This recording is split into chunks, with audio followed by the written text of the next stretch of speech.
Hi, this is Matt at Engadget. Today we're taking another look at Android 4.0 Ice Cream Sandwich, this time in its tablet form.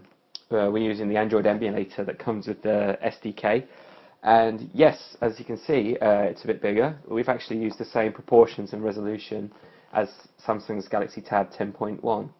So hopefully this will be very similar to what we get in any final ice cream sandwich tablets in the next few months. Starting on the home screen, obviously the first impression is it looks a lot like Honeycomb. Obviously there's been a few colour changes here and there, and the new Roboto font is out in force. If we click on the Google search bar at the top left there, we should be able to take a look at the Android native keyboard. Now on the tablet, this is huge. That takes up a good 50% of the screen there. Not much space to see exactly where you're typing into.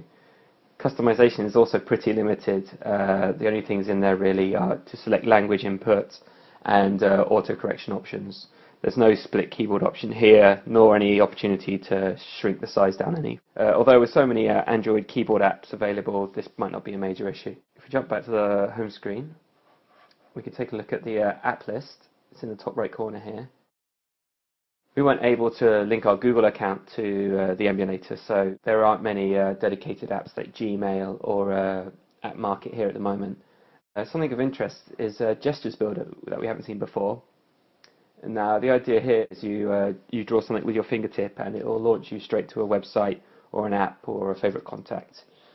We tried to make an Engadget shortcut, as you can see, but in practice it doesn't seem to work very well at the moment. When we tried to draw the big E, all they ended up doing was scrolling around all of our home screens. We probably put this down to the mouse navigation or even the emulator that's pretty sluggish, as you can tell. In the bottom left here you have your typical Android keys, very similar to what we saw on the Galaxy Nexus. The back key, the home key and the multitasking key. Now multitasking's gone through a bit of a redesign. It's a lot clearer now and all apps will be visible on the scrolling bar here. It's also easier to task kill here as well. Just swing your app to the left or right and it'll disappear. Notifications, clocks and settings are all based in the bottom right corner here. We'll just have a look at the settings menu.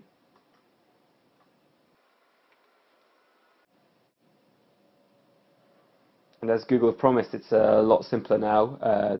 There's the new data usage option. And if we scroll down, we can take a look at what we're working with here. As you can see here, it's Android 4.0.1 again, exactly like the Galaxy Nexus, which probably isn't that shocking given that they look identical. You can also see the attractive Roboto font in action here. Moving on to apps, we'll open up the camera app. The emulator didn't seem to want to play nice with the webcam, so we're actually cycling through colour tests at the moment. But you can see the general gist of what you'll be getting here. There's the on-screen shutter button, below that settings. Settings are pretty limited here. You have the choice of exposure or whether to add location tags to your photos. And beneath that you can see you have the choice of stills, video capture, and the final icon there looks a lot like panoramic shooting will also be available. It looks exactly like the icon found on the recent Sony Ericsson Xperia Arc S that offered up panoramic shooting options.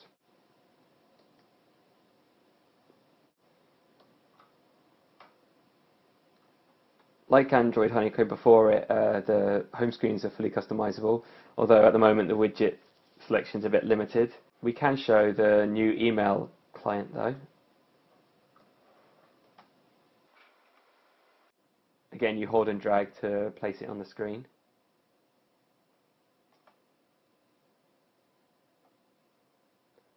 And hopefully these fictional emails will turn into real ones. If you hold up the widget and drop it down again, several of them are customizable in size, so you can add more screen space to any apps or widgets you want to see more information on. And hopefully it won't be too long till we see it on some actual hardware.